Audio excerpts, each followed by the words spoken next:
As I want to thank those foster carers that do that most important job. Question number 11, Phil Twyford.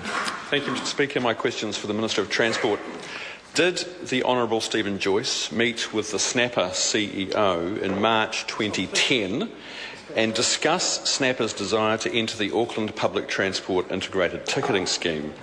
If so, why did he not include this in his answer to oral question number 10 on the 27th of June 2012? The Honourable Gerry Brownlee. Mr Speaker, I certainly acknowledge that there was a meeting, and what I was advised was that a search of the previous Minister's diary showed a 3 March meeting with Mr Lloyd Morrison. I'm advised that no other name appeared on the diary. Mr Twyford clearly knows the Snapper CEO, Mr Sixeye, accompanied Mr Morrison to that meeting because it is in the official information release from the New Zealand Transport Agency. Had I been advised of that, I would have included it in my very extensive answer to the House on the 27th of June. Phil Twyford. Supplementary. How can he reconcile his statement that there was no ministerial involvement in the decision to allow Snapper to roll out their card on the Auckland buses with the letter to Steven Joyce from Snapper CEO Mickey Sixeye, in which Mr Sixeye says, "Thank you for taking the time to meet last week. I understand that you have met with Jeff Dangerfield and Brian Roach from NZTA following our meeting, and that your expectations are that, given Snapper's assurances, NZ Bus should be free to proceed on its current plan to implement Snapper equipment in Auckland."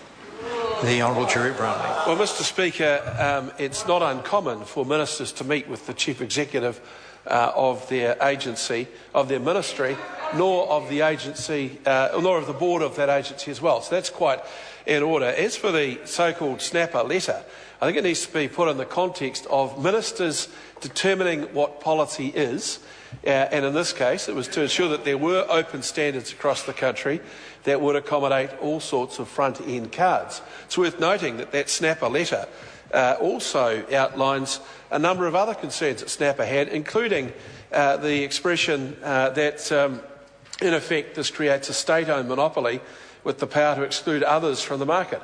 I'm not sure if this was the intention, it most certainly is the effect. What is behind this is an intention from Snapper to become the main contractor. They lost that contract. NZTA have it, and it's important they do have it, because as people forward pay their fares, there is a significant banking type operation, and the balance is positive from that should accrue to the users. They do so through NZTA. Point of order, Phil Twyford. I seek the leave of the House to table the letter of 17th of March from Snapper Chief Executive Mickey Sixeye to Steven Joyce, in which he recounts the meeting and the Minister's expectations. Leave is sought to table that document. Is there any objection? There is no objection. Supplementary question, Phil Twyford. Point of order, Mr. Speaker. Point of order, Phil Twyford. I also seek to table the letter of 23rd of March from Jeff Dangerfield of NZTA back to the Chief Executive of Snapper, in which, this is after the meeting with the Minister, in which NZTA communicate a new openness to Snapper's participation in the Auckland Integrated Ticketing Scheme. Leave is sought to table that document. Is there any objection? It's not a fair representation of what it says. Order. There's no objection to the document being tabled. Supplementary question, Phil Twyford. How does he explain that officials had a policy against Snapper's system being implemented in Auckland? Then Snapper lobbied Steven Joyce. Then Mr Joyce told NZTA he wanted Snapper in the project. And then within days, officials announced that Snapper would be included in the integrated ticketing scheme.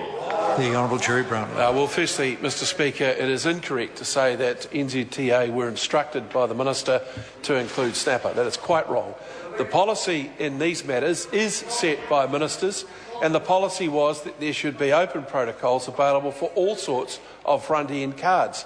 The member should not be surprised that we wanted as many people as possible to be able to offer service to public transport users. Supplementary. Phil Twyford.